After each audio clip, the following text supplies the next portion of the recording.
Hey guys, this is RAINEY from ohsosimply.com.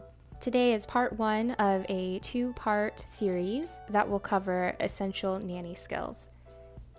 I'd be lying if I said my job is easy, but you don't need formal education. When you think about it, you are essentially becoming a parent. So you do what most new parents do.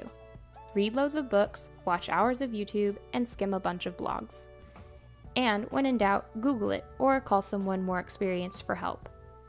As a nanny, there are some basic skills you need to have. No matter what age you want to work with, you need to have these two skills. 1.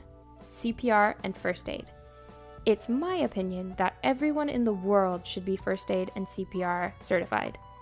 I 100% say that anyone looking to become a nanny should have these safety certifications.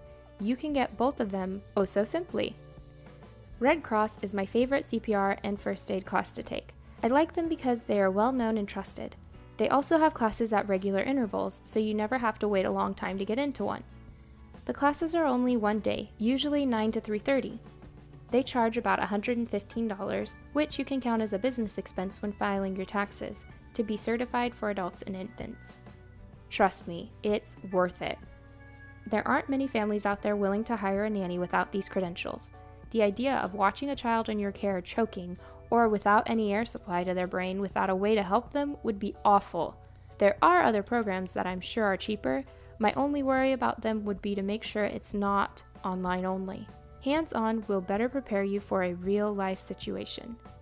Red Cross does offer the course I mentioned above with part of it online, which drops cost down to $97. Those classes only have an hour-and-a-half sessions in person. This is my recommendation for those of you who have been certified before. Red Cross Adult and Pediatric CPR, AED, and First Aid certification is valid for 2 years. If you make sure to sign up for a class before your certification expires, there are plenty of renewal websites. There are also some free options. Sometimes your local fire department will have a free class that includes everything Red Cross does.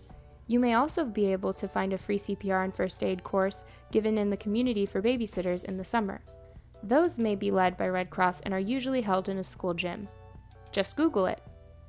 I'm sure you can find something free or cheap in your local area. However you end up getting certified, remember to keep these updated to be a coveted nanny. Number 2 is driving. I understand there are girls just starting their nanny career that aren't yet old enough to drive. If your family is comfortable with that, that's great for you as a young nanny. However, I think that every nanny needs to know how to drive and have the means to do so. I say this for safety. In case of an emergency, you could call an ambulance, but if you can drive, you can possibly get there even faster. Driving is a typical job requirement. Most families want you to have a car because their kids will need someone to take them to school. They may want you to take their kids on outings, to the zoo, a park, a museum. These are awesome opportunities. If you live in an area with fantastic public transportation, then you may be able to use that just fine. However, if you live anywhere, basically outside of Europe, then you should have a car. Driving also affords you more freedom when you travel with children. For example, I like to drive to the park with the baby rather than walk.